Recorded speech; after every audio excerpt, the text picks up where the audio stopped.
Hello and welcome back. We got another VOD review coming your way. We're going to have a look at the charge. So we obviously have already looked at the NYXL from earlier in this weekend. They played against Philly and had a really good match. It was sort of like, hey, maybe NYXL is starting to get really good. Maybe it's all starting to click. They looked good. No, they go on to lose to the charge here. I haven't watched this match at all. I don't think I've seen a single minute of this match, so I don't really know what to expect. I've heard that Choice of One fucks, which is great, but I've also heard some rumors about other players who have had the sex, and that hasn't come to be true. So we're gonna use our own two eyeballs to determine if that is true or not. I could easily see this match going in a way in which NYXL just plays the wrong heroes. I think they beat Philly playing not even the best meta that is really we're gonna see. So I think if Charge come in and play the Orisa and really play around that style, I think it could be good for them. So, especially if they play more Eileen and Choice of One and less Kaylee, because I was hyped for Kaylee. I think Kaylee has great mechanical skill, but I think Kaylee just hasn't performed well, and I think is probably one of the weakest hit scans we actually have in the league right now. Not as much just because their aim hasn't been good, it's just Kaylee's positioning is just really poor, and I think really struggles to get anything done, especially at the Overwatch League level when he's playing against some of the best. So I have been enjoying seeing Eileen play more. Charge on the back of Eileen's Doomfist has just been this weird niche strat that's been getting a lot of value. So I wonder if we'll see that here today. So let's go.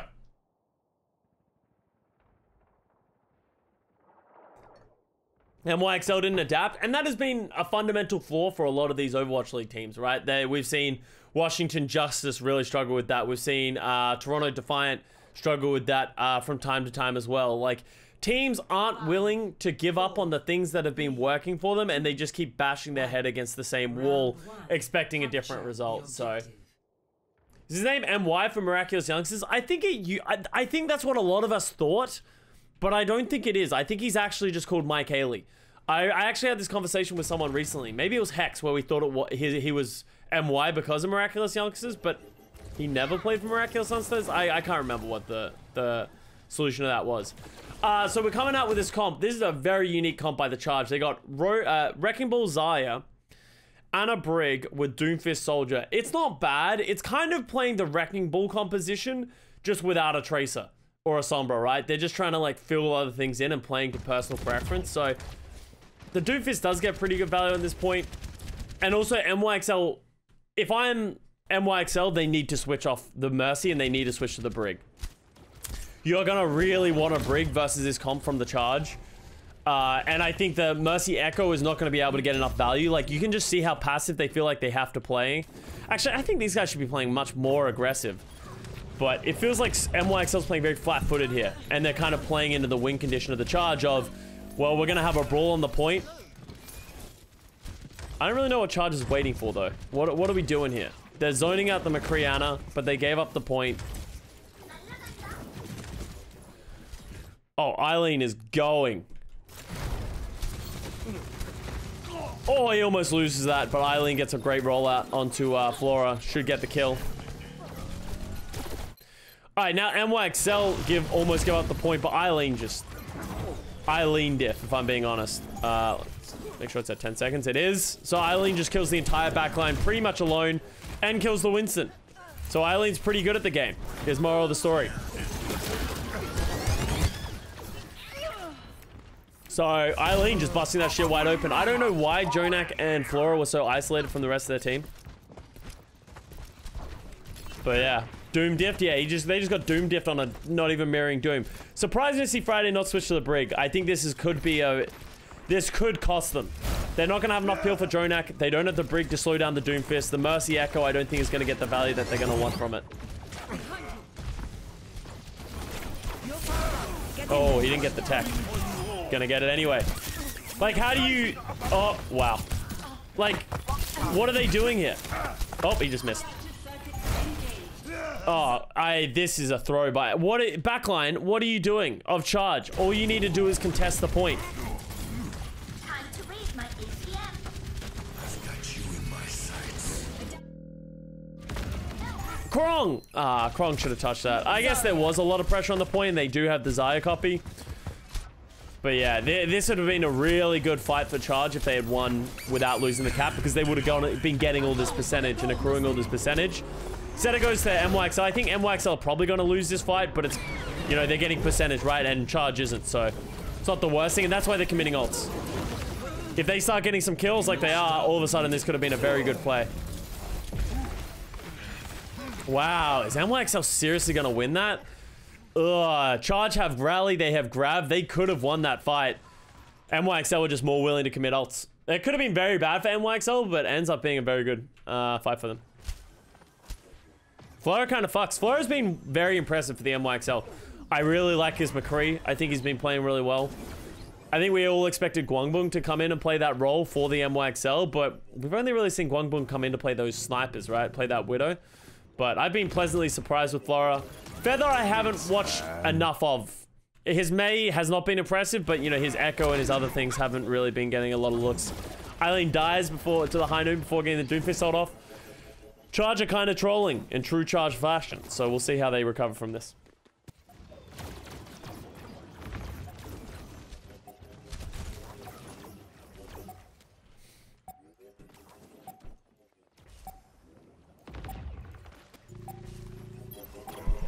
So Eileen's in again. They just seem to be struggling to close the distance. I think Choice of One needs to be playing flanking style more, but Feather's just keeping him up. How does Friday die? Friday?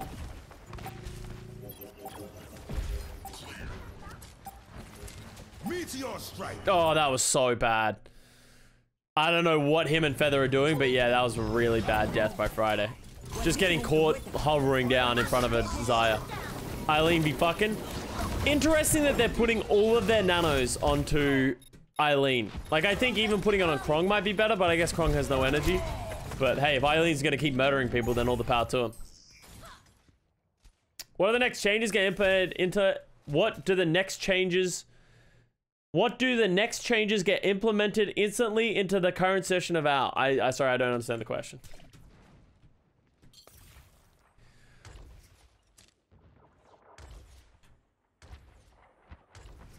Guangbong is going to cash in those scrim bucks eventually, soon.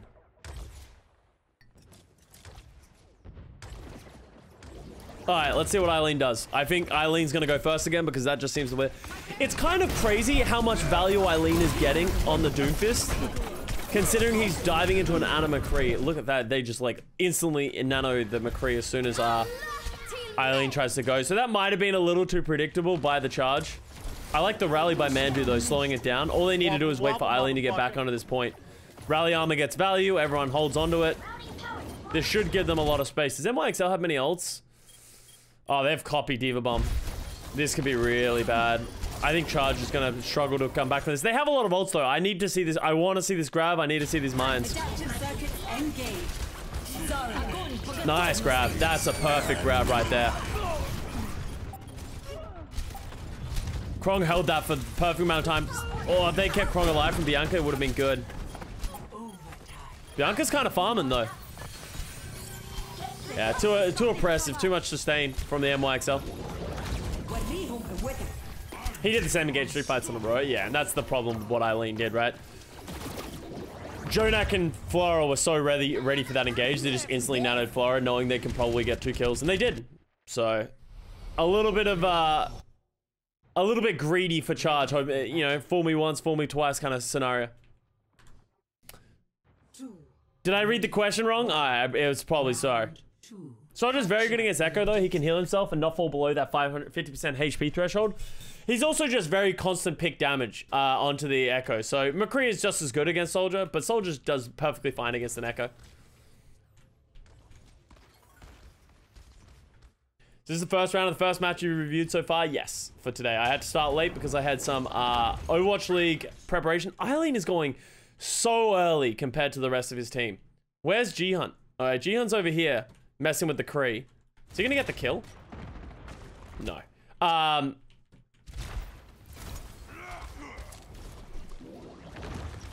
Yeah, we had some Overwatch League stuff, so we had to start late, but we're all good. We're here now. This might be the only game I review, and then maybe I'll play a little bit of ranked. But I'm not planning on streaming for too long today. Choice of One gets Jonak. Choice of One's just living on this other side, just like applying pressure and applying damage, and very much playing it like a Tracer. Sorry, I thought I heard a Nano for a second there.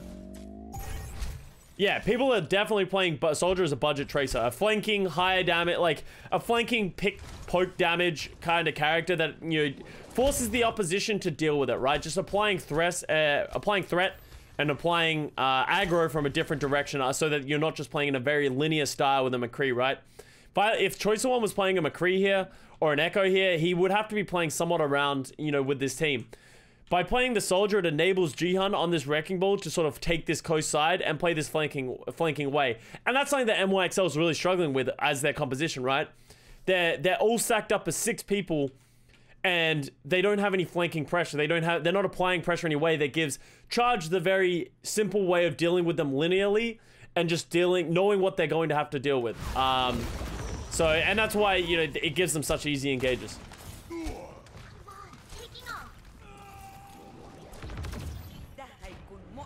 Soldier providing that mosquito effect? Yeah, exactly. Just constant pressure, constant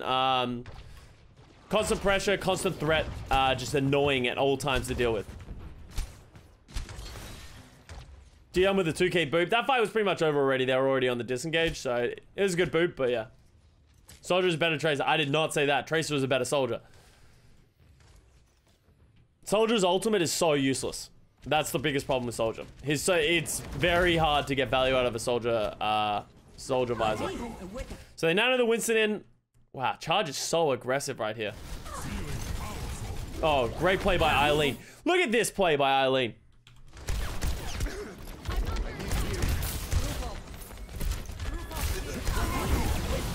Punches the Winston away, keeps his team alive, and kills the Echo. Oh, wow, that was so well played. Oh my god, Eileen is so fucking good at this game. That was just so well played on many different levels by Eileen. Literally just picked apart their entire strategy.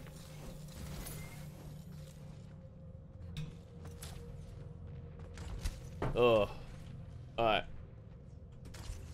Eileen greater than NYXL. Well, we knew that. And that was why it was kind of crazy. Oh, God. How does Eileen kill Feather again? I think he gets slapped here.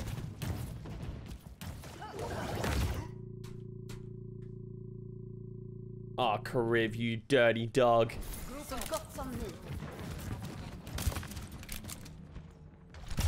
Oh, that's nasty. That's nasty. Doesn't Soldier lack the mobility that Tracer does in order to flank, engage, and disengage? He just plays on an island. I thought with McCree you at least play the supports and can help counter any dives. Yes, right? So Soldier's not as good as Tracer for exactly the reasons you said. He doesn't have the mobility that enables him to really commit and do a ton of damage, right? And really get in there because Soldier doesn't have a recoil. He has to very much poke and run away if anyone really looks at him.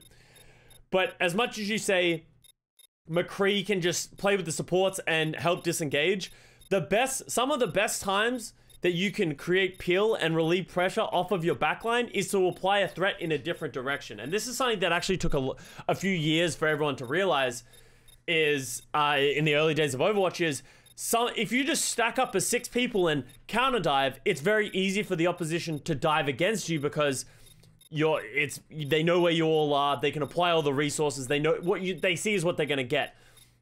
When you play a Soldier, all of a sudden on their dive, they can't dive with their D.Va anymore. And their supports can't always heal their Winston because, shit, there's a Soldier in our backline. Someone needs to deal with the Soldier. The D.Va peels, the Ana has to sort of heal themselves and heal the D.Va and can't apply many resources into the ongoing dive onto the backline. So by applying pressure in a different angle, you're actually alleviating pressure off of your backline. And that is something that you don't really see until the highest levels of Overwatch League. And that's why you see someone like Choicer One playing Soldier. As much as Choicer One's not getting a ton of kills or getting a ton of value, he is applying pressure and giving a ton of space to Mandu and Kariv and Eileen to get more value in their own play.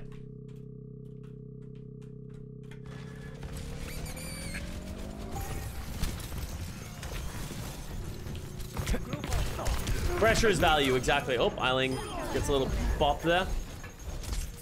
Offense is the best defense, legitimately. That's why dive is such a strong composition, right?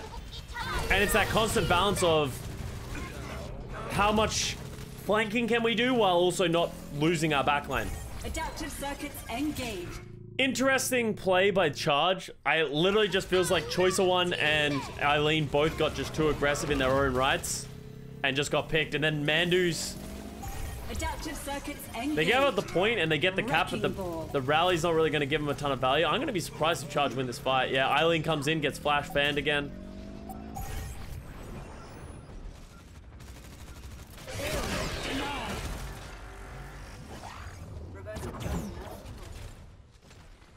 So they do last for about 4 seconds, those mines, once the copy disappears. Was the number I was told. Yes, I do think that the Brig would be way better for the NYXL. I talked about this in the first round. Like, it still stands. As much as the Mercy Echo is very good at applying pressure, the Charge is playing faster. So the reason Mercy Echo is very good is because we're playing this slower style, right? We're playing this very poke-heavy composition where you usually play a hit scan with it as well, right? You can poke down the opposition main tank, you can poke down the Winston, you can poke down the backline, all that kind of stuff. Charge isn't playing in that style. They're playing with a Wrecking Ball, they're playing with a Flanking Soldier, they're playing with a hard engaged Doomfist. The Echo with the Mercy isn't getting enough value to justify playing the Mercy, in my opinion, in which I think they would just get more value from playing a Brig. Like, they're relying so heavily on Flora getting a good flashbang or Jonak getting a nano, a sleep, right? And here is a prime example, right? The backline of the NYXL even nanoed the Kree, but they just don't have enough CC onto the nano-y Eileen and onto Jihan that the backline just dies. All that time, Friday's just pocketing the Echo, right? So let's have a look at what happened during this fight to be like, is it worth pocketing the Echo for this, right? Like, the Mercy is with this Echo the whole time. Imagine if they had a Brig in comparison to having this copy of the Echo, right? This, like, pocketing of the Echo. So, and then Friday ends up going down as well. So I definitely prefer the Brig in this composition compared to the Mercy. That's like the third nano onto Eileen. In this map, that's like the fifth one. White Bull Zaya instead of Monkey Zaya. I think they, with the Doomfist, I actually really like the Wrecking Ball instead of the Doomfist. Wrecking Ball is a less impactful Winston, but a more self-sustainable Winston, right? Can dive as his own, can play the game on his own, can get mega health packs, doesn't need resources, doesn't need the nano, right? We're just talking about how Eileen's getting nanoed on cooldown. If they were playing a Winston, Jihan would need those he would need those nanos. On top of that, Jihan's kind of like a Wrecking Ball one trick right now at this point for the Charge. So this is a very clear strategy that they've done in the past. And this is an old school meta, an old school way of playing the game. You know, from a few months ago.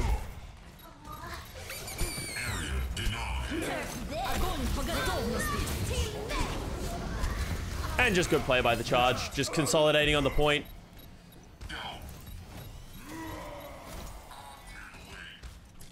Ball can absorb the cooldowns too, clear the way for Ball to Doom to fuck. Exactly, right? Flora doesn't want to use his flashbang on the Wrecking Ball. Jonak doesn't want to use his sleep on the Wrecking Ball because they want to save it for the Doomfist. So the Doomfist and the Wrecking Ball actually work very well together because they both accomplish the same thing, but they also can't deal with both of them at the same time.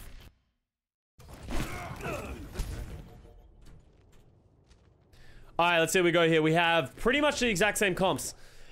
Just from looking at this, I can start to see the problem of... I feel like NYXL is going to play this comp everywhere for the rest of the series and then just hope it works, but Charge is going to throw a curveball at them and NYXL is just not going to adapt. That's how I feel this series is going to go before I've even seen anything.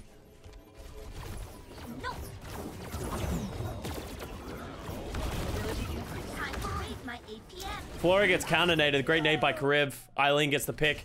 Just so much poking damage onto this Echo, right? So we actually see Eileen on the Soldier now, and Choicer One goes to the Echo with the Mercy. So you can see Charge having some adaptability. It's like we can play the Echo Mercy if we want to, because people told me Choicer One's fucking nuts.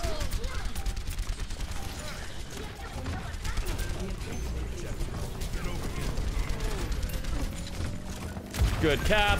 And bing, bang, boom. Done, diddly done.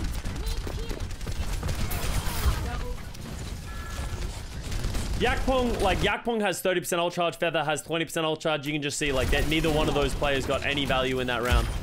So, let's look at some Choicer One Echo, actually. Choice One is crazy good, yeah. And I think he's one of those players that I think didn't have a lot of a big reputation coming into the league, but I think has been proving a lot of people wrong. And that's the kind of crazy thing is like Charge should be better than, you know, where we're rating them right now and the main melee they have. So I hope they do turn this around. I just think they had a couple of issues with, you know, Mandu not really playing very well. Playing some Kaylee. Adaptive circuits engaged. Winston. Love that dive. Look at that great dive by Choice One and Jihan there. Great play, great counterplay right there. And that only cost them a nano. Who did they nano in that fight? Did they nano Choice One? Okay, they nano the soldier to keep him alive. I actually really like that nano. That nano essentially just shuts down the entire dive of the NYXL. So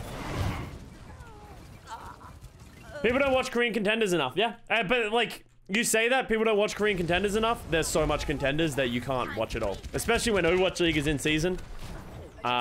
It's kind of hard to watch every single contenders team, and like I'll speak from experience. I don't have enough time to just like absorb every bit of contenders, every bit of content, all that happens. I try and keep up as much as I can, but if I'm being realistic, I'm gonna prioritize watching Overwatch League content and players who are in the Overwatch League.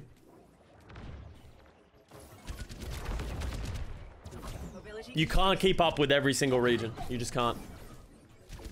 Time to raise my APM. Alright, so we have an engage coming in from NYXL. Adaptive circuits. Very early Valk. Like, what is this Valk from Friday? Let me get you patched up.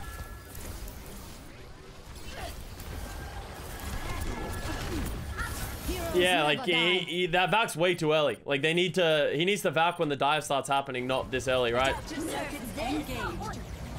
So they copy the Diva and they hard dive. It's a great Valk by Mandu. Soldier gets away. He almost says Choice One as well.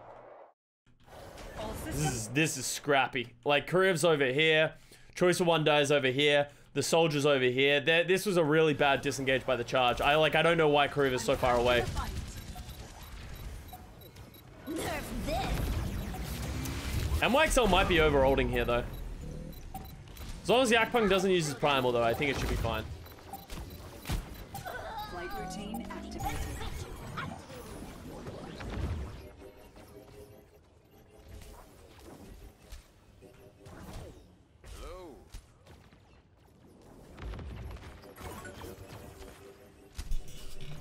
Alright.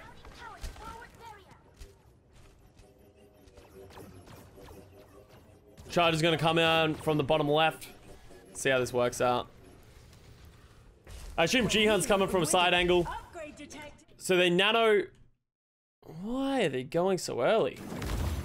I don't know if I agree how early NYXL is going here. With their nano, right? Kariv sort of gives them value there. That was kind of bad by Kariv. Like, why does Kariv... Does Kariv not know they're here, or does he just get a little greedy here? Oh, he gets naded. Yeah, a little greedy by Kariv. Jihan's kind of pounding, though. What the heck?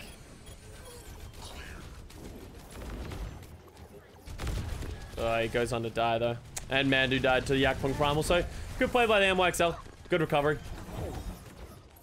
Charge look a little disconnected right now. They look like they're not communicating effectively, and that when things are going wrong, they're not dealing with it. Like, all they needed to do there was let Jihan go, and then peel for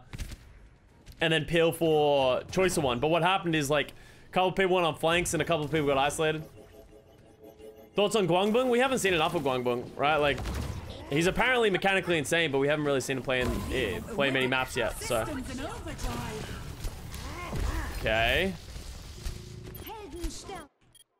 Choice One gets Jonak, even though he kind of whiffs the first half of that. Adaptive circuits engaged. Wrecking ball. Yeah, if they just counter dive Bianca here. Adaptive circuits Nice play by engaged. Choice One. Gets the kill on Bianca. Gets the copy.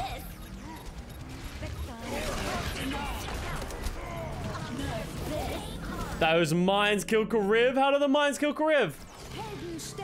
Diva. My APM. Nerf this. Oh, Kariv ran into the middle. Yeah, Kariv's fucked. Eileen versus Feather. Oh, yeah. Choice of One just literally carried that fight so hard. Legitimately, Choice of One just carried. Kills Jonak on the entry. Kills the baby D.Va. Gets the copy. Gets some value on the copy. Gets a D.Va bomb kill at the end of it. And then cleans up to kill everyone else. That was just clutch by Choice of One. They're still playing a very disconnected style. But they need, like... Get his pop for that. You want to watch it back? Let's have a look at. We'll watch him go through the whole play. That visor kill though. So he gets nanoed in. We'll see. We'll watch it from his perspective.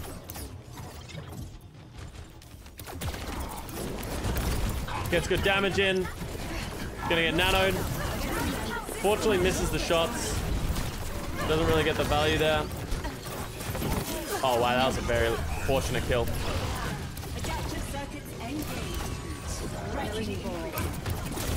Nice beam. Copy iframe with the iframes.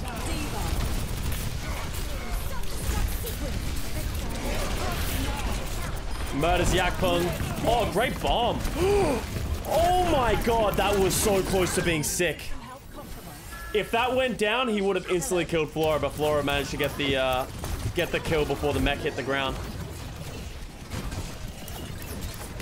He is nasty. That was actually such a smooth bomb throw into like remech.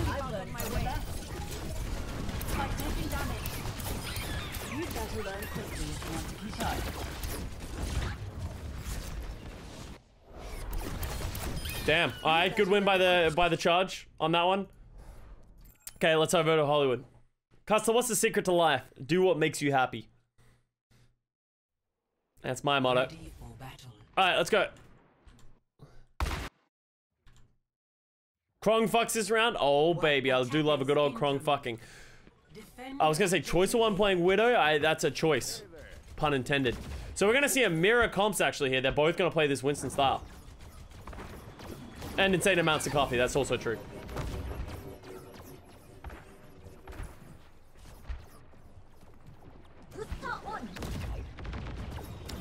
Alright, is Charge gonna try and charge up a nano? What are they doing? What are we doing here? We charging up nanos or are we going in? Alright, so Winston D.Va goes in, just sort of trying to create that space. Where is Choice of One on this Echo? Needs to be following up this dive, taking that space that the Winston D.Va just gave. Okay. Playing very passive.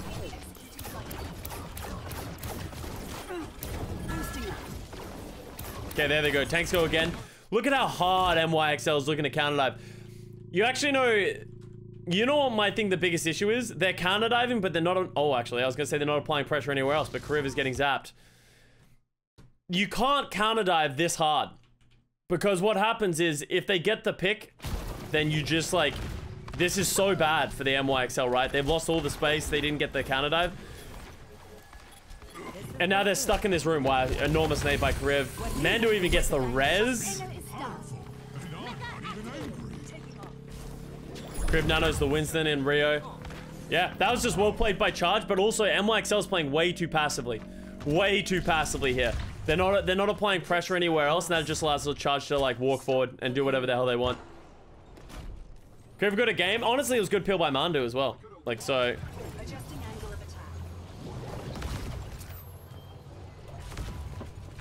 Mando Mercy looks way better than his Brig. Yeah, I agree. I agree. He has it. They're spreading out a lot, and I think he's doing a really good job of applying and like putting healing pressure on everyone. Oh my god, are they gonna get Rio up to health? Someone heal Rio. Kriv's almost at another nano. Okay, MYXL, you have ult advantage, you have copy, you have nano. Let's go. Nano Yakpung in. Nano Choice. Choice One can go with copy. Okay, boom. Here we go. Too predictable, almost, I would say. Like, I think they went too slowly with that. They didn't... They're going to get Eileen still because they disengaged in different directions. Plus, there was an enormous nade, but... Kriv's dead. Ooh, interesting Valk. Thank you very much for money. Where is Feather? Feather dives on Krong. Oh, if Krong had gone for the Mega, he might have lived. Alright. That was okay. That was okay by NYXL. Once again, Charge, I think, they're splitting up, like, too much. Like, we got Krong over here losing to a mech. We got someone else over here. I think it was Rio over here. I don't mind splitting up your backline and your front line, but the front line feels like they're in different directions compared to the rest of the team. I haven't seen a lot of him. Yeah, well, that's my thoughts on Guangbong. I feel like we haven't seen Guangbong play enough to really have an informed opinion. GameSake with 100 bits. Wanted to give my favorite guy who talks in the Overwatch League some money. I also want to make Overwatch content, but don't know how or where to start. There's always so many different things. I think find something that you really enjoy doing, what you're passionate about, and find your corner of the internet. For anyone I tell you who says like I want to make content, you need to find something unique that you're going to create that people are going to care about, right? It's very hard to find that niche and find something that people care about, and it's a big grind because you need to think of a reason why should someone watch my content, right? Obviously, I'm an ex-Overwatch League player. I'm an Overwatch League analyst on the desk. That is why people watch my review content, right? But people don't want to watch me do anything else, really. Like, some people want to watch me play the game, but other than that, I don't really get much viewership on my streams, right, and my content. So you need to find your corner of the internet that you can make unique stuff and run with that. And the cat content, yeah, and for the cats. If all else content fails, get 3 cats. Look at how defensive the NYXL are playing. They were so ready for this by Rio. Oh god. I almost feel like that was a little forced. They did trade it with Yakpung Primal as well to keep the backline away. I think your clock's off. Show cats. Moving up.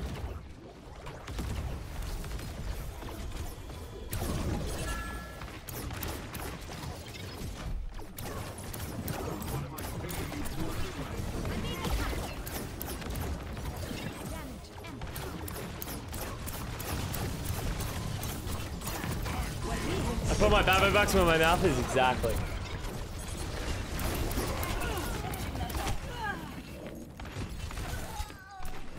Alright, choice one. Feather, Bianca get a little bit too aggressive, get punished there. This is going to be a pretty bad bleed out by the NYXL here. They're going to lose everyone. Charge needs to push the cart while this is all happening.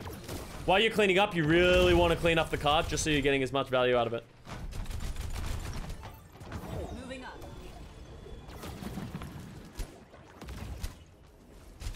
Adaptive circuits engaged. APAC is so difficult to rate. Yeah, well, like, the teams are changing. Like, the power rankings theoretically change from day to day. Kriv gets Friday. Great shots by Kriv.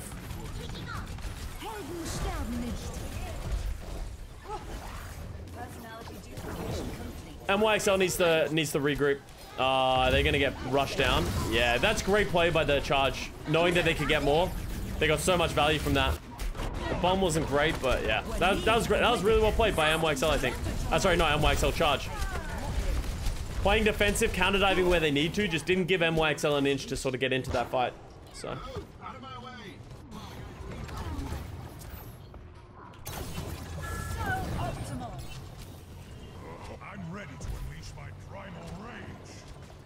Nano needed at the end there. I think you do it. I don't have a problem with using a nano there. I think you do whatever you can to just get the second point. Second point can be very hard to cap. I don't have an issue with throwing away ults if it's gonna confirm and like guarantee the team fight. Feather, not his days. Feather's had a couple of off days though, so I do wonder about Feather.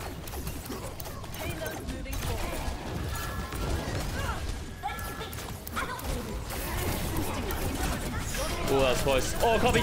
Nice play by Choice of One. Look how much space he's creating.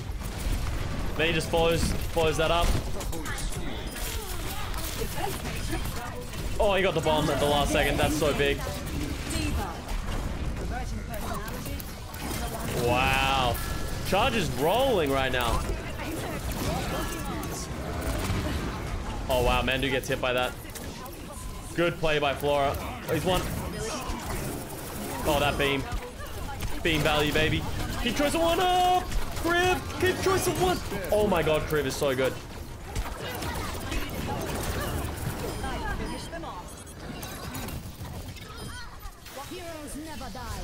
That was pretty good. That was pretty good. I want to highlight this because I feel like a lot of people don't like Kariv anymore on the flex support. I'll always be a Kariv simp. He's my boy, especially on the Ana. But I think Kariv actually carries this fight more than you probably realize, right?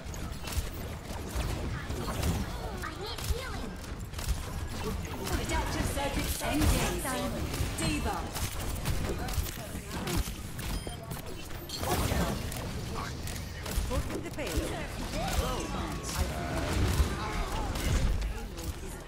None of the Winston. There we go.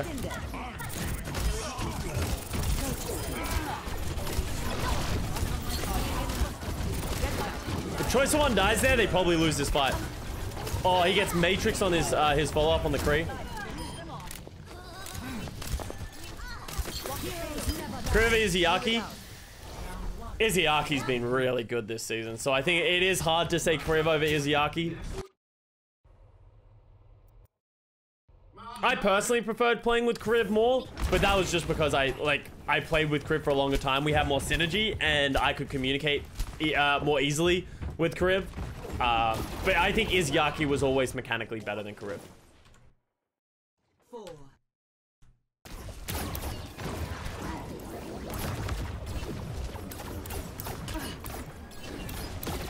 You can't pick Kariv over Izayaki. I can. I can and I will. There's team history bias there, but Kariv is still one of my all-time favorite players I ever played with. He's a very talented player, but he also is not he's not a rager. He's very positive.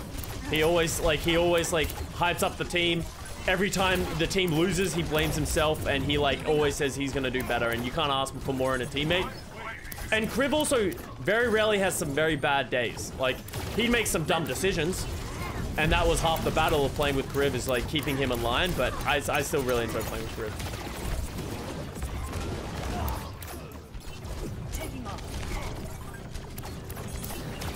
So there's rages in out? Oh yeah.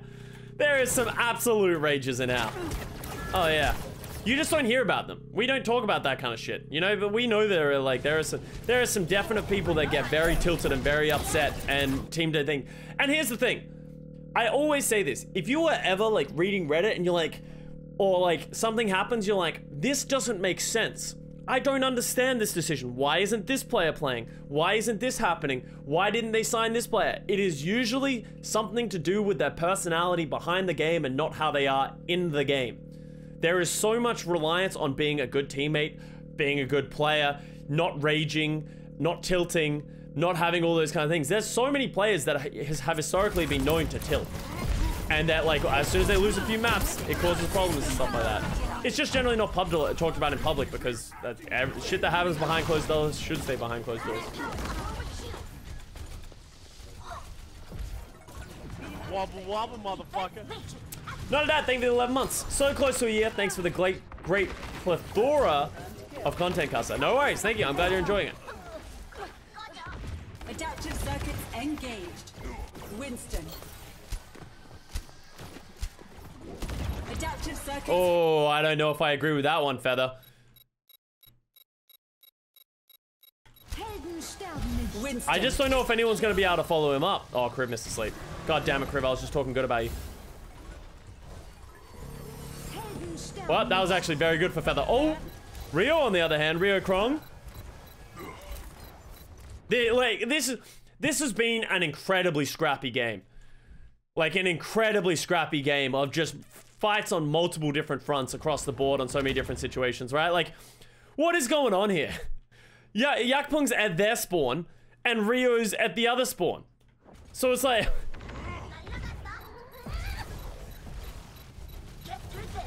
my target.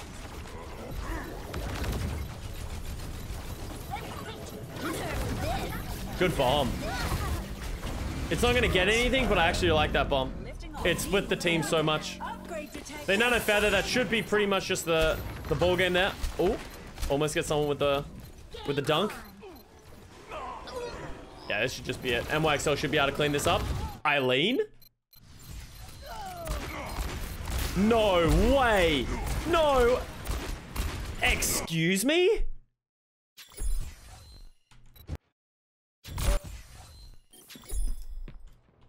Okay. So where are we? Let's do a check right where we are. NYXL is 6 players. Charged lost Choice of 1 and just lost Kriv. So it's 4v6 and then we trade so we're 4v4.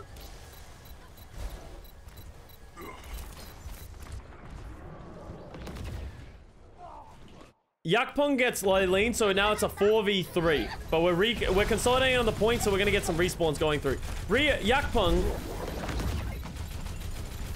applies a lot of pressure. They're getting good value here. Diva Bombo's down by Bianca. They get Krong.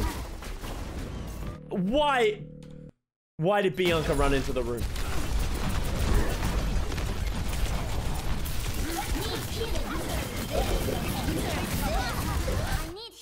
Oh, I think he was afraid of Krong's bomb, so he wanted to stay in the room, but he dies because of that. They nano Feather, who kills Choice of 1, okay? We're keeping track, right? Feather gets the nano. Should be able to kill all... Alright, yeah, gets another kill on the Kriv. This is going well. Feather also gets Mandu. So it charged now had 3 people against, theoretically should be 5. 4. Okay, so...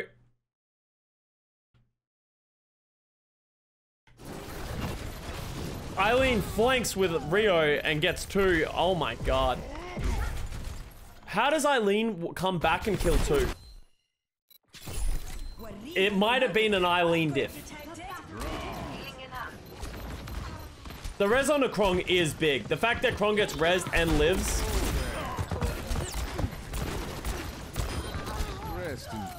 Yeah, that was just a huge play by Eileen. Coming in, killing the Mercy, killing the Kree. Eileen diff.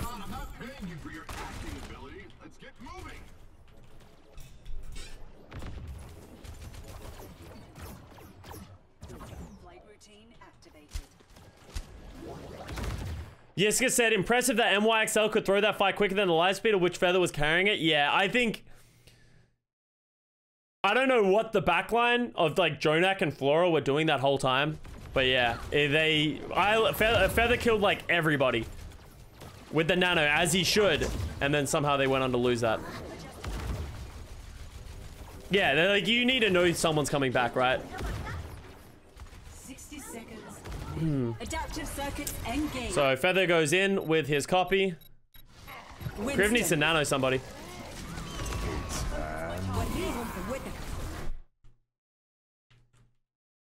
Look at this play by Kriv. Kriv simp coming through. Winston. Your power's up. Get in there. Never die.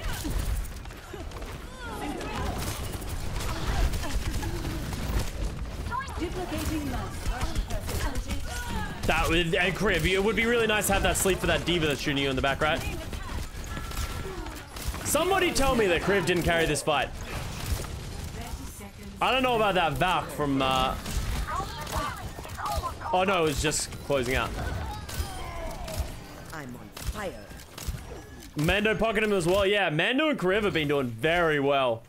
That was a great play. That was a great play. Diva managed to eat it. Yeah, Diva got a couple of eats on the Kriv stuff as well. They're gonna go early. Interesting.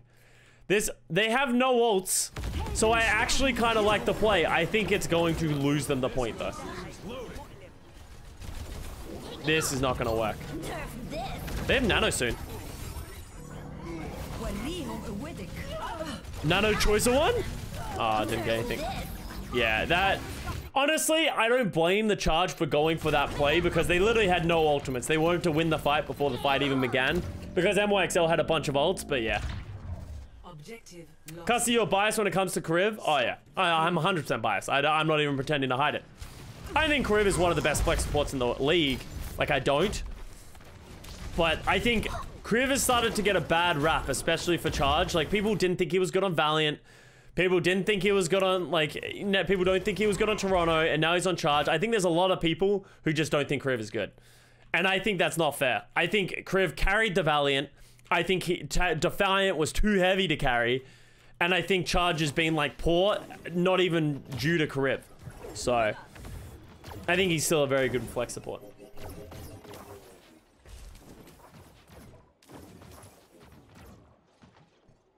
Who didn't think he was going to Valiant? There are people who still don't think he was ever good. I've talked to them. I'm not going to call them out because I don't want to say names, but there are still people who don't think Kriv is good. Has ever been good either.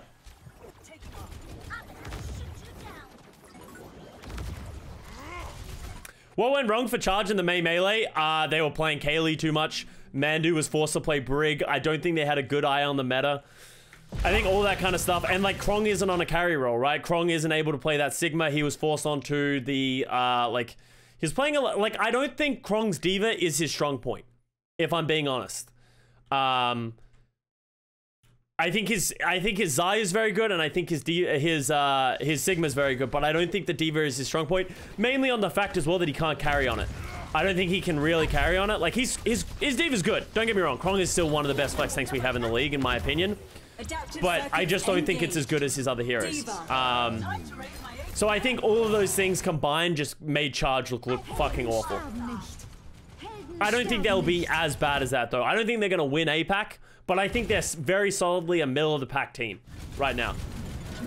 Like, they should definitely beat Valiant. They, like...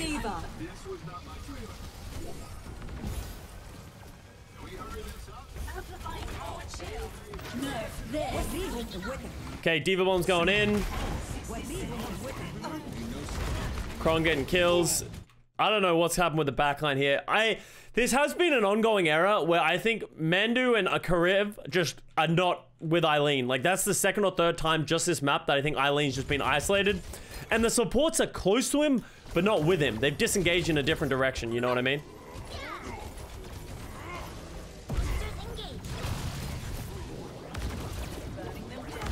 Mandu and Kriv did a pretty good job of living. They lived long enough, right? Just long enough for them for everyone else to be able to follow up. So that's a big play by them. Let's watch this again, by the way. Silver D.Va one trick. Who should I watch if I want to learn something? You can watch it. If you're a silver player, you can watch every off tank, like any off tank in the league, and you'll learn something. I think go watch Space. If I'm being honest, go watch Space. If you're a Western person, go watch Space. Go watch his ranked games.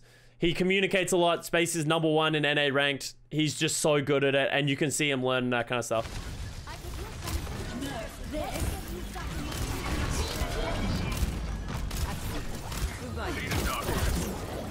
Kriv needs to stop going for these crazy ass fucking sleeps and just sort of keep it simple.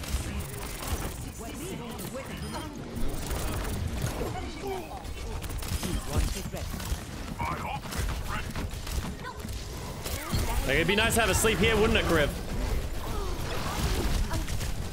Like, look at how well he keeps up Mandu there. Then disengages, sleeps the Winston. Like, that's good play. That's good Ana play. You can't ask for more than that from your Ana. Keep out of my way. But yeah, I think just from what we've seen from Kriv, that's like the... We haven't watched him too much, but he keeps going for these wacky ass fucking sleeps that are so low percentage. And not saving it for the easy sleeps.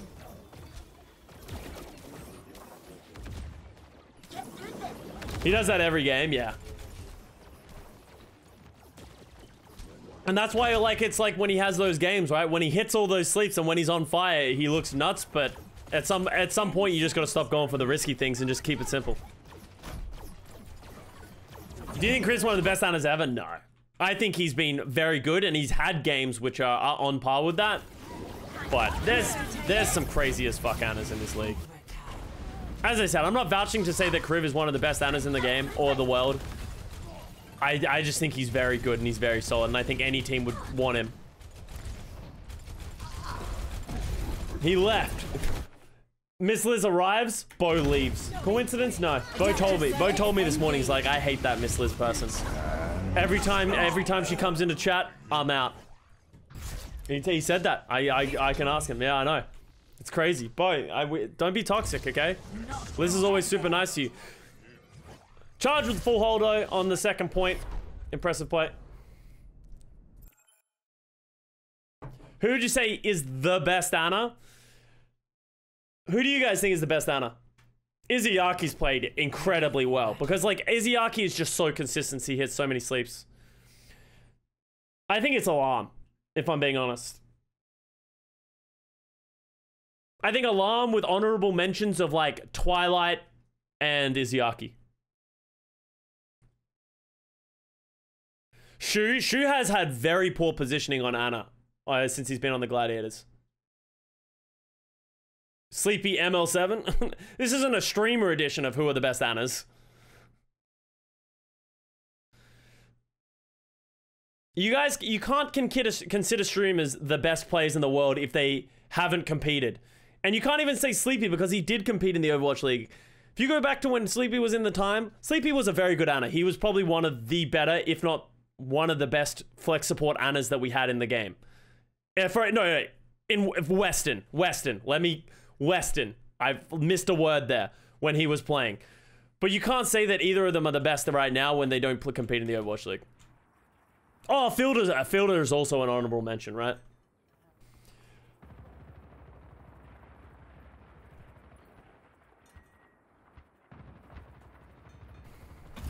I want to see ML7 and out. I think ML7 probably could play an out. Like, obviously, I've never seen him play competition, but just his mechanics, if you ever seen a dude play, he has the mechanics. I think he'd be the best in the world. Like, I don't think he's a fielder or an alarm or anything like that, but he's very good. All right, let's do it. We're gonna go from an individual perspective here. Let's watch Guangbong. He's going up against Kaylee, which should be interesting as well. Guangbong's like an anomaly for the NYXL, considered this crazy ass mechanical player. He competed in OD with Emong. Okay, we're gonna put this discussion to rest before we start this again. Open division on a stream team doesn't count as competition. Obviously, it's great, but they're still just messing around and that kind of stuff. He is never, like, when I say they've played high level competitive, I mean they've competed at the highest level of contenders or competed in the Overwatch League. Doesn't count. So we're gonna watch Guangbong here. We're gonna watch Guangbong. Very good mechanical player. A lot of people expected to see him play the McCree and the hit scans and that kind of stuff, but Guangbong really only comes in as a Widow specialist. So let's see what he does. This is his job, right? Don't watch the first 5 seconds. Oh no. 3, 2, 1.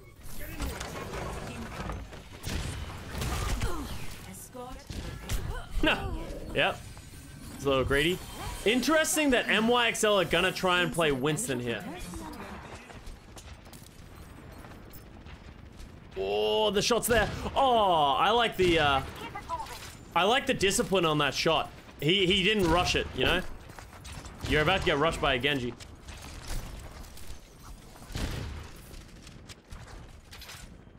Next person asks for Jimmy gets banned.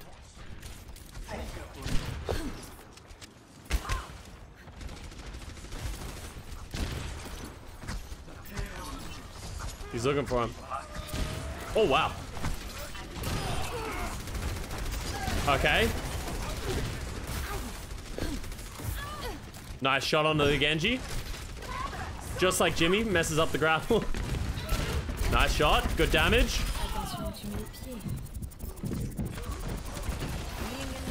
Playing smart, not overcommitting, not rushing.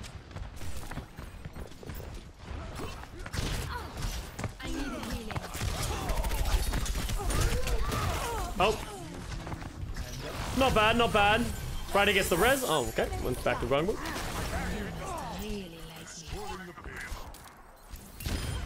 Okay. Guangbong giving Kaylee the good old business. Seems mechanically skilled. Yeah, he seems to have. He seems like he's playing in a smart way as well, right? He's taken. It feels like he's taking the right angles. What comes to the best right now? Orisa. Orisa, Mercy, Ana, Echo. I would say is a good baseline. Oh, he actually predicted that jump. Missed the shot, but... Okay, big Ivy Blade.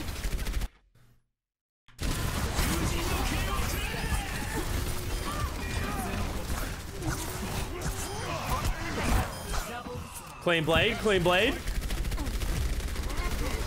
Kaylee positioning is not good, yeah, and that's the issue. I want to see Kaylee from Guangbung's perspective as well. I'm also keeping an eye out for that. Why are both teams on Genji? I don't know. I remember seeing this and I was like, I don't know why both teams are on Genji. But Genji's viable if the other team's playing Genji as well, right? But like, why is Choice One playing it without an Ana? Like, they're just playing a naked blade? Like, just play like, I don't know. Hanzo. Or McCree. I don't really understand the Genji for Choice One. See, like, Guangbung has good attention, right? Oh. He knows his positioning and where he should be. Like, he's so worried about this Genji. And that's something that I think Jimmy makes a lot of mistakes of, is he's not aware of his surroundings. He just gets dropped on a lot and just dies.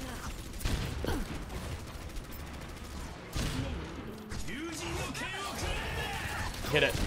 Oh, he hits the body shot. Oh, I really wanted him to hit that.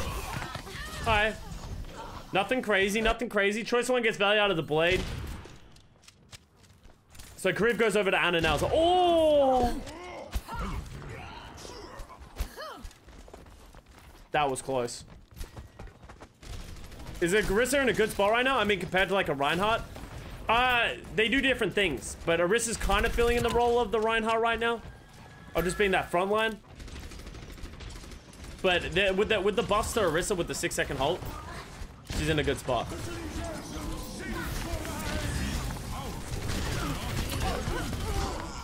Guangbung's getting kind of fucked. That was a good flux by Krong. Charge, it doesn't feel like NYXL are getting any space right now. Locked and loaded. This is the map where Yakpung woke up the ult in Genji? Really? The whole buff does feel pretty good, yeah, if you're an Orisa player. Everyone else isn't having fun. Get back in there. I'm just not a Yakpung fan. I don't think Yakpung or Bianca have been that good. I think Bianca's been impressing me more and more, but Yakpung hasn't really stood out to me yet. No one can hide from my sight. Heroes never die. Oh. Guangbung's not really doing much yet. Guangbung isn't really offering a whole lot.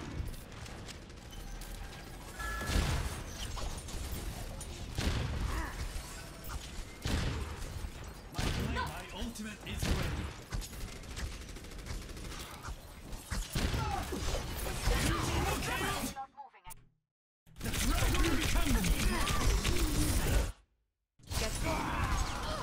Wait, what just happened? Is this it?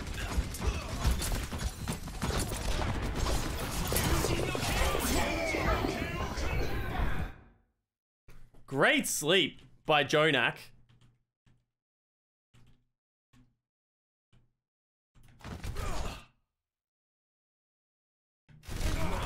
Yeah, he might have killed his entire team. That might have happened. Sick blade by Choice One. Jonak mad right now? Yeah. Yakpung works for the jailer. We talked about the Smurf thing before. I don't know. I don't think it's bait, but I also don't want to speculate too much because we don't know. It could easily have just been something dumb. Oh, God. The funds are being deposited into Yakpung's bank account? Yeah. Guangzhou have reverted to having to extort.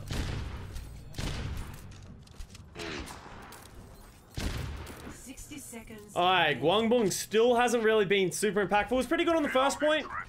Hasn't not gotten any value on the second point. Hasn't been able to get any space. Oh, that was a bad whiff.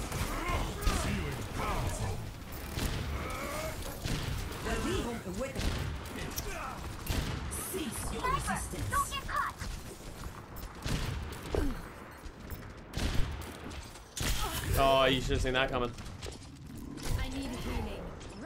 Jimmy would have hit that. Not true. Jimmy hits one shot. He only has one shot that he always hits, and that's the hardest shot. Every other shot he whiffs, but honestly, Guangbung's kind of doing the same thing right now. He's hitting the hard shots, but not the easy shots. Looks nervous? Yeah, he does look nervous. And like, I'm sure it is nerve-wracking. Like, it is. Coming in for one map to play one thing and being expected to perform on it is hard. Like, I've done that shit. Kaling is also not having much impact though, so it's kind of fine. It's kind of like a null point. C9? No.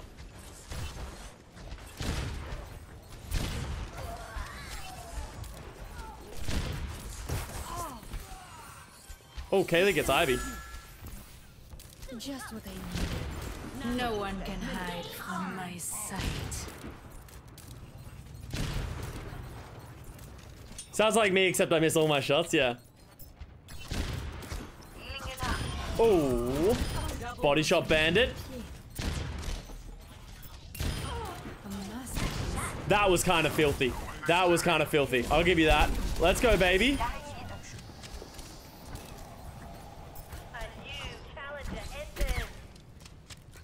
When you came to OWL, did you get more offers than Fuel? I actually got 2 offers when I signed with the Overwatch League. Who do you guys think the other team to offer me an Overwatch League spot was? This is actually a funny question because I think a lot of you know the answer because I've talked about it before, but it's actually... I had 2 offers. Mayhem, Shock, Outlaws, Valiant. I trialed for Shock. Didn't get the job. Because they already had Sleepy at that point. They already had Sleepy and Dak. It's funny because I don't think anybody said it. And because... It's funny because... It's the one that you probably wouldn't think. It was actually Valiant. Valiant offered me a contract. They legitimately said, because they knew I had a contract from Dallas, they said, how much would it cost? Like, what would the contract have to be for you to go for us over Dallas? And I legitimately said, there is no contract that I think I would want to sign. I wanted to sign with Dallas. Dallas was the best team in the world, right, guys? Dallas is the best team in the world. I was like, I want to be on the winning team. I'm going to sign with Dallas. I'm not going to sign with Valiant. Even if I'm a bench, I can learn from all these great players. Like Harry Hook and Chipsogen. You know, I can learn from these guys. We're going to be the best team, and I can ride the bench. I can play with Seagull and XQC. It'll be great, right?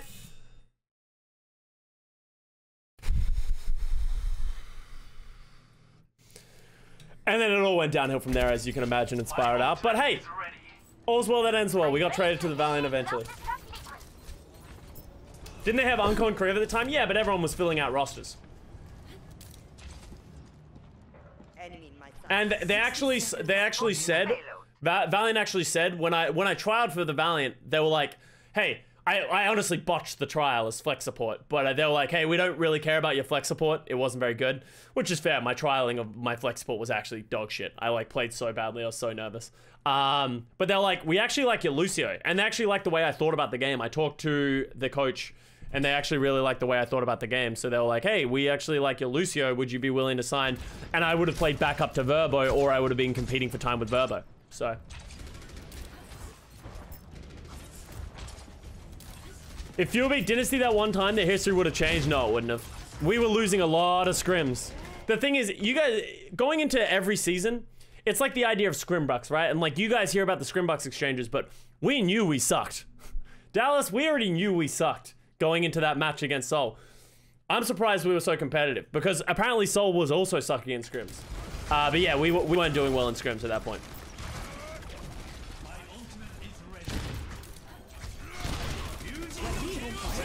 Sorry, back to the game. Choice of One is kind of pounding.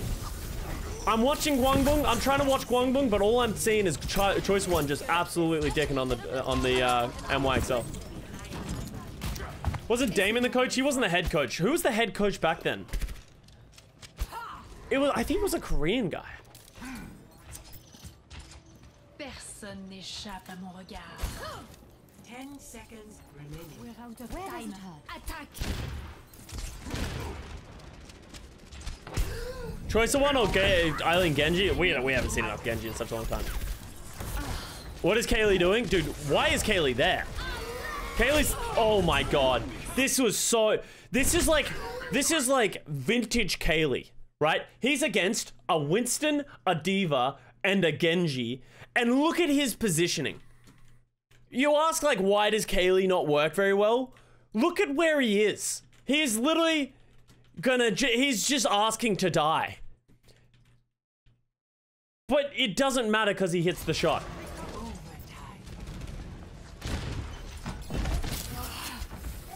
Like, why does he come back? Like, why, like, even Guangbung's in shook. Why does he come back? He just gets murdered by Yakbung. Like, if he doesn't hit that shot, that's such a bad play, right? He hits the shot, so it's like, I can see it. But even then.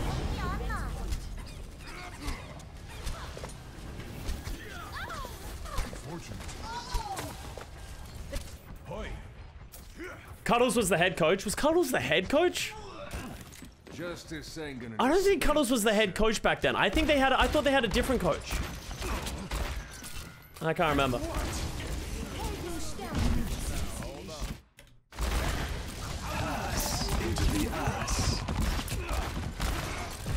Yeah, they just can't get out of spawns. Too many ults.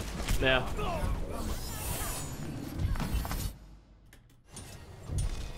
Are we molding a Jimmy Kaylee again? Honestly, that like summarizes my streams in the last thing. It's either me molding at Kaylee or me molding at Jimmy. Why is it hit scan players that I mold at the most? Why is literally every snipe, like neither of the hit scans really had a great series. Alright, I want to see more of Guangbung. I don't know what's happening with this replay viewer right now, but we're fine.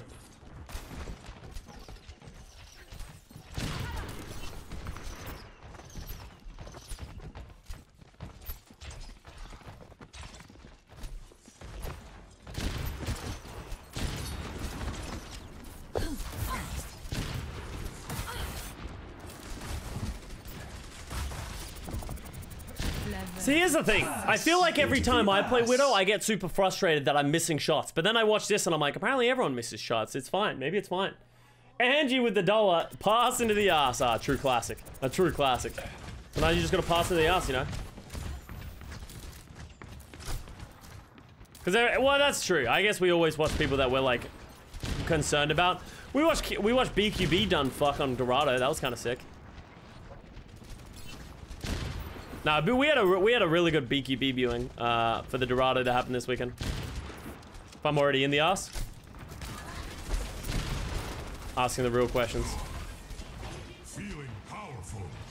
Yeah, I really don't know why both teams are playing Genji. Hey, you guys want to get a precursor of 5v5? I think we're getting it. Guangbung and Kaylee are saying equally useless. So therefore, it's just 5v5. Overwatch 2, baby. Let's go.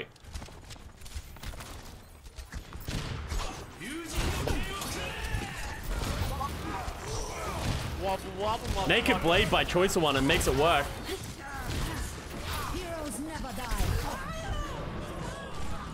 Amazing Salvio, thank you very much for the Prime sub. Welcome to the fam. And Angie with the gifted sub to Anders as well. Thank you very much for the gifted sub. Thank you very much for the subs, guys. Aye. So Guangbung and Kaylee go down. Wait, Friday just murders. God, Friday chose violence.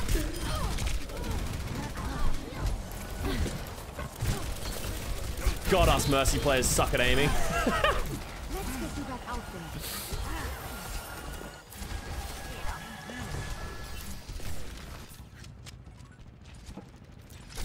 In my defense, and in Mercy players' defense, aiming with a Glock infinite ammo is very hard to do.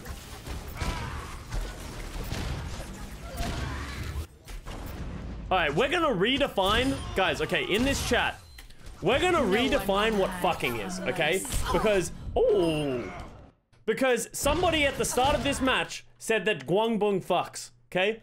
But he had one good first point, and he had the 3K. That's it. So we're gonna redefine what fucking is. That is fucking. Holy shit, Kaylee is alpha. Survival of the fittest. My ultimate is charging. Je ne vais plus cacher.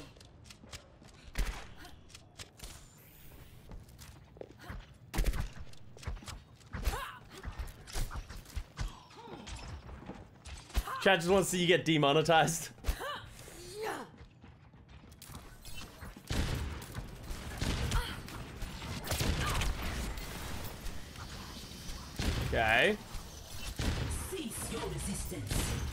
Did some light penetration.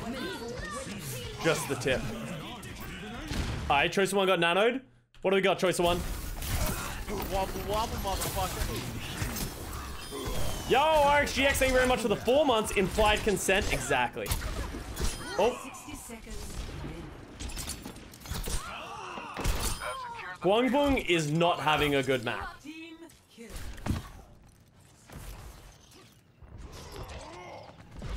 I've seen more than a decent amount of teams, mostly in APAC, but some in ANA try to run Genji. Do you think teams like Dallas might lean into it, even into the Orisa dominant comps and things like Double Shield? I think so, but with that said, we haven't seen teams have, like, for teams to be playing it in matches, Thank you very much, that Money. must mean that there is some form of success coming in scrims, right? That means Genji must be working for somebody in scrims, but I haven't seen it.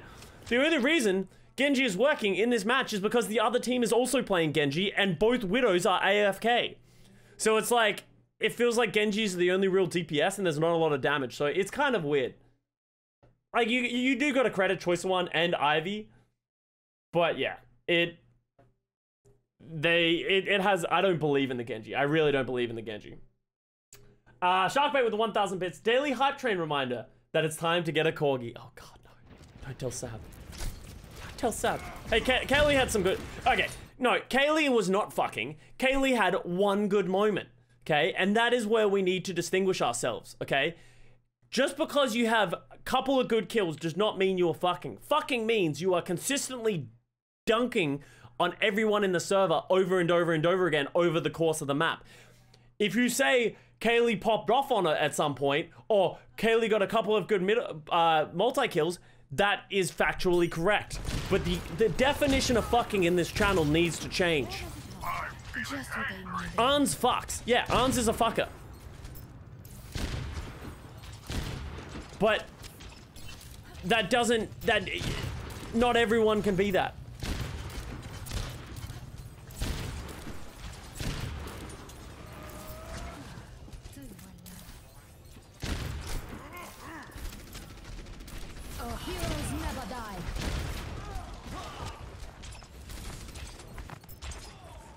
Oh! No. I hope Pine fucks again. I think we all hope Pine does again. I don't know a single person who's like, I hope Pine fails. Everyone wants success for Pine. The Genjis are kind of owning. Yeah, we got one! I miss Arns, dude. Did you guys see the Reddit clip on, today on our competitive Overwatch? Of Arns just murdering everyone on Hanamura? It was like a breath of fresh air. It was like, ah, I remember this. Thank you very much, Money. Failed to fuck. Yeah. Sag. Absolute Sag. Thank you for the 100 bits. Exactly, yeah, Civi. No one can hide from my sight. Still 360. Where's Gray? Where's Gray to defend Guangbong? Gray is a Guangbong apologist. I want to hear what he has to say. Oh, Kaylee down.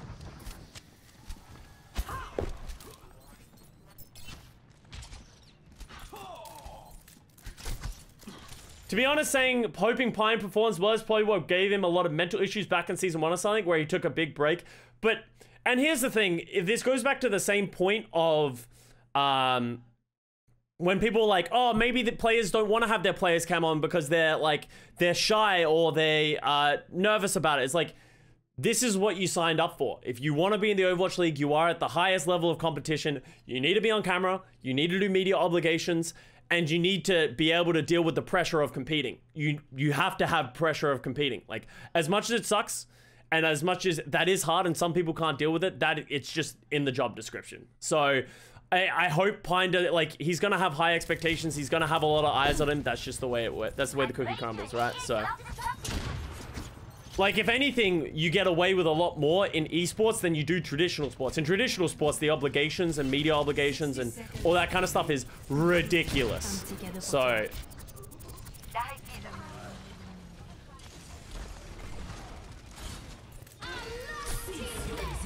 does our production know why? I assume there's a reason. I don't know what it is. Choice of One. Stop it.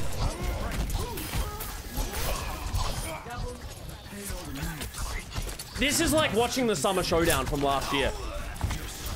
It's just Genji's pounding and determining the fight wins, and everyone else just exists. 30 seconds remaining.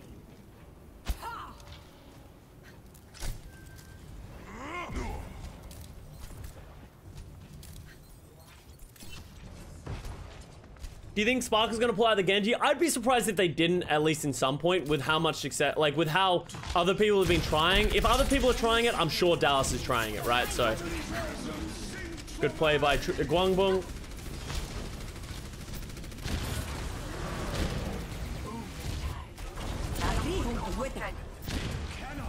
Apparently Spark has been playing Genji in scrims. According to who? Heroes never die. I need sources if you're going to say that. Spark is just sick. Yeah, Spark with Genji is actually inhuman. Choice of One comes back to pound. Should be it though. Charge going to lose that fight. I think my biggest problem with the Charge in this map is it just feels like they didn't have... Kaylee didn't really get a whole lot of value on the Widow, but either did Guangbong, so that really wasn't the difference. It felt like Charge were only really winning fights on the back of Choice of One, Nanoblades and stuff like that, right? It didn't really feel like Charge were doing anything else otherwise. Obviously, we looked at a lot from Guangbong's perspective, so we had a very tunnel vision way of looking at the game, but yeah. Reddit told them, okay. Last map, Hanamura, let's go. I think Ready for battle. we're not going to see either Kaylee or Guangbong in this next map. I want to have a look at something, guys.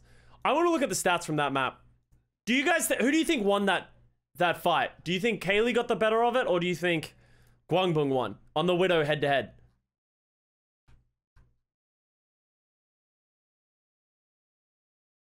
Kaylee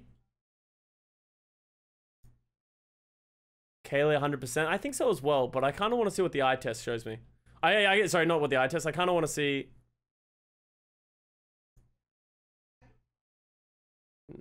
That's not what I wanted.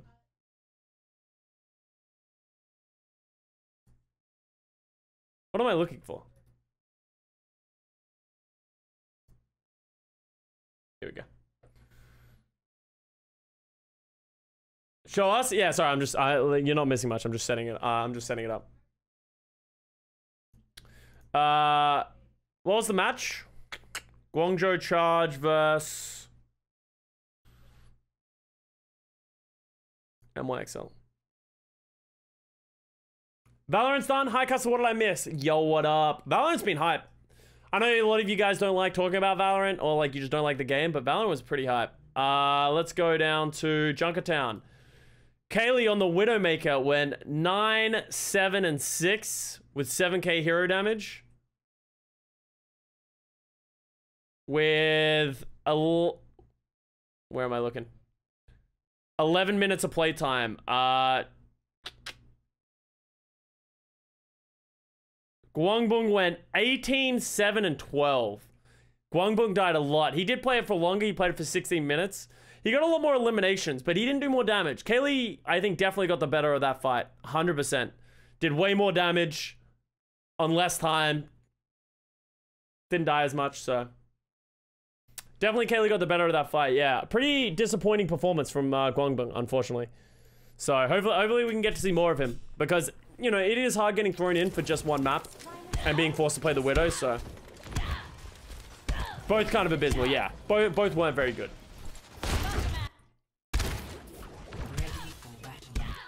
Land, yeah.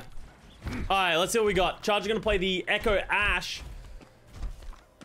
With Chrom on the... We're gonna play Winston Orisa from the Charge. I don't know why they just don't play Orisa D.Va, but... Because if they play the Orisa D.Va, they play the comp that I think is very good. NYXL is gonna play the Ashe Echo as well, but they're gonna play it with only Yakpung on the Winston. We're gonna see if they run into the same issue of you're playing a Winston against a stupid amounts of damage. I feel like Yakpung's gonna really struggle to get space, and same with the NYXL. They're gonna be relying on picks from Flora and Feather to get any space.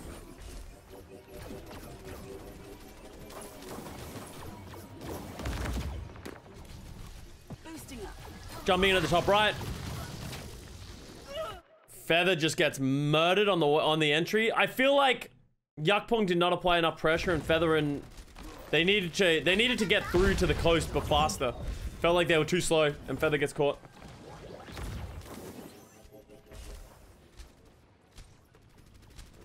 At least Kaylee didn't try a crazy flank twice. Yeah, that kind of broke me a little bit, but here we are. I want to see Custer review the funny Astro McCree. And the reason I don't want to watch Fusion Uni is for that reason. They're kind of trolling. They're kind of just fucking around against worse opponents. Like, it's not very interesting to watch, right? Obviously, it's fun and you should go check it out if you like that kind of stuff, but I'm not going to review it. I like this little 3-3 split we got here, though. We've got Mercy Echo Winston over here, and we got the Ashe, Ana, and the Orisa. I kind of wish the Ana and the Ashe were a little bit closer. I feel like they could definitely get isolated there. Rio gets isolated. Oh, that's an enormous nade by Kriv. A 4-man grenade. And he hits...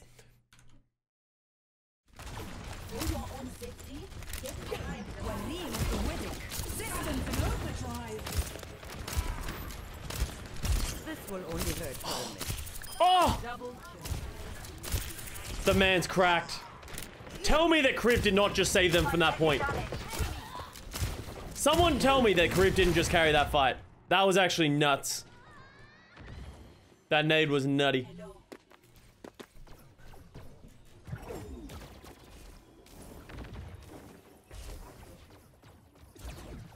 Kriv diff, yeah. The timing on the nade was insane, and I wonder if Kriv knew the timing. Kind of lucky. I think he probably knew the timing in some capacity. He definitely cut it very close, though. So NYXL still don't have any ults. They obviously used the nano to engage that last fight, but in true Winston problem fashions of playing this meta with this character is he's at 50% ult charge 2 minutes into the game. Into the map. So Yakpong's they're gonna try the same thing again, try and get into the coast. If I was Choice One, I would dive this person. This is the free person right here. Someone should just go kill Flora in main. Like, why is nobody going for this? I guess Jonax here as well. But look at this disconnect that NYXL is putting on themselves. Prong needs to rotate, I think, to the point.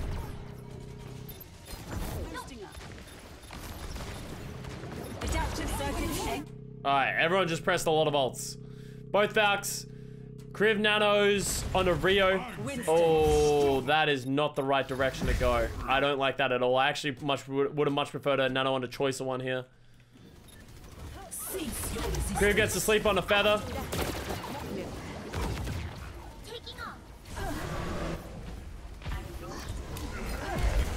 Kron gets good value out of his bongo and out of his... Oh, that's an enormous nade by Kriv again. Somebody tell me that Kriv is not carrying this team to victory.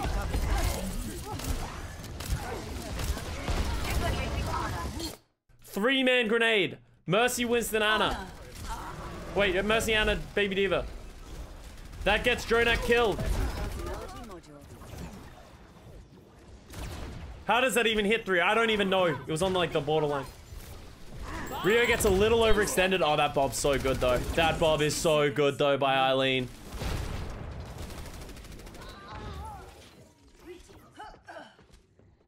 Love to see it.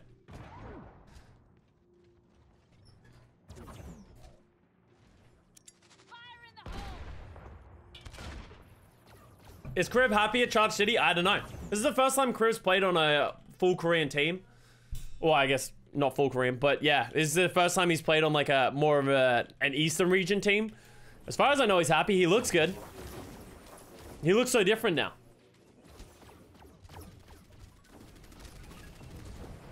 They look much better without Kaylee. Yeah, I agree. Kaylee, was it someone telling me that Kaylee hasn't won a map? Is it Kaylee? I don't think Kaylee's won a map still. And he's played a lot of maps and he still hasn't won one. Literally, the proof is in the pudding, right? Like, oh no, Flora. If he can't win a map, then there's something going on there. It's kind of like the DM effect, right? Oh, that was unfortunate. That's really unfortunate. They needed that Bob. They needed that Bob.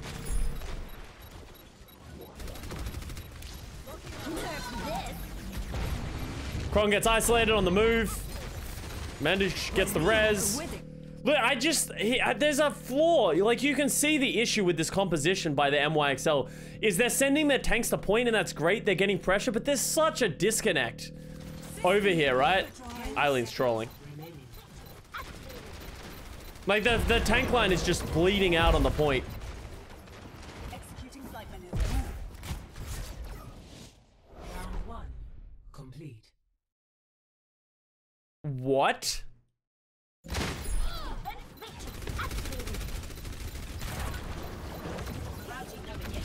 Oh, he got off with 3 seconds, and then he loses mech. No, that was such a troll. They had such a good advantage in that fight.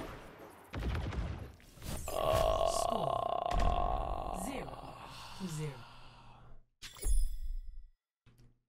Well, shit. That's a C9 right there. That's a C9. Alright, let's see what Charge are gonna play. Charge are gonna play somewhat the same comp, which I don't like. I don't know why teams hate playing Orisa. I don't really get it, but here we are.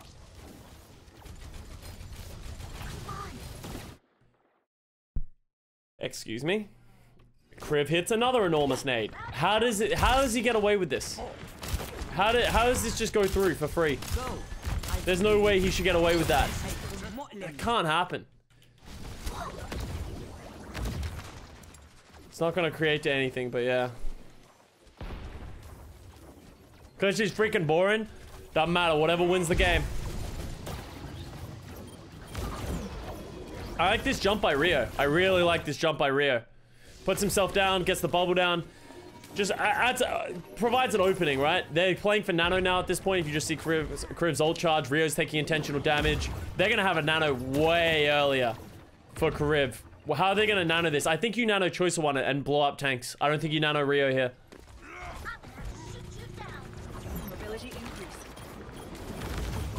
There it is.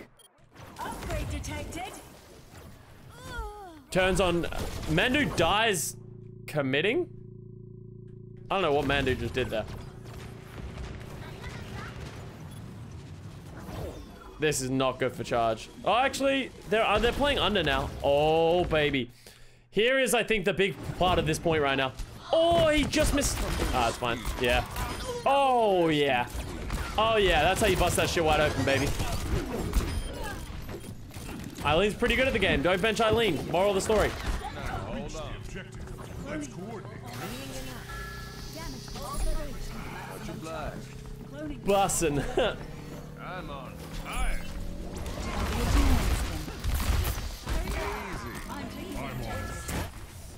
GG. Eileen's good. Who would have known? I know. Ridiculous, right? Who could have thought that Eileen was going to be really good? Imagine benching that for Kaylee. Yeah, dude, I would almost rather see Eileen play Widow. If I'm being honest, I'm sure he's fine at it. So pretty big plays. Like Charge looked good. Like that didn't even feel like I thought there was going to be more counter comp going on than what happened. Charge just looked better than NYXL in every single role. Obviously, I don't know what the fuck happened on Junkertown. That was a anomaly from both sides. But yeah, I think Charge just looked really good. They look like they're playing smart. I think Rio's playing really well. I think Mandu looks way more comfortable right now playing that Mercy, less Brig. And then, yeah, just getting Eileen in the roster. At what point do you just stop giving Kaylee opportunities on these maps? Like, I guess if you're going to play Widow on Junkertown, you have to play Kaylee. But it just doesn't feel good. It just doesn't feel good, and that's the unfortunate reality of it. Like, Charge need to win matches. They need to win maps. They can't be dropping too many matches. And at that point, if Eileen's just going to be better, then I think you got to do that. So, we'll see. We'll see. NYXL, they looked improved. They definitely looked improved for what we saw. They beat Philly, as we saw this weekend, but definitely had some lackluster performances at certain times. Yeah. Just a little weak. I think you got to look at Yakpong very closely under a microscope and see where the weaknesses are. But yeah, everything else from the NYXL looking pretty solid. So, I hope you guys enjoyed it. Thank you very much for watching, and I hope you guys have a great day.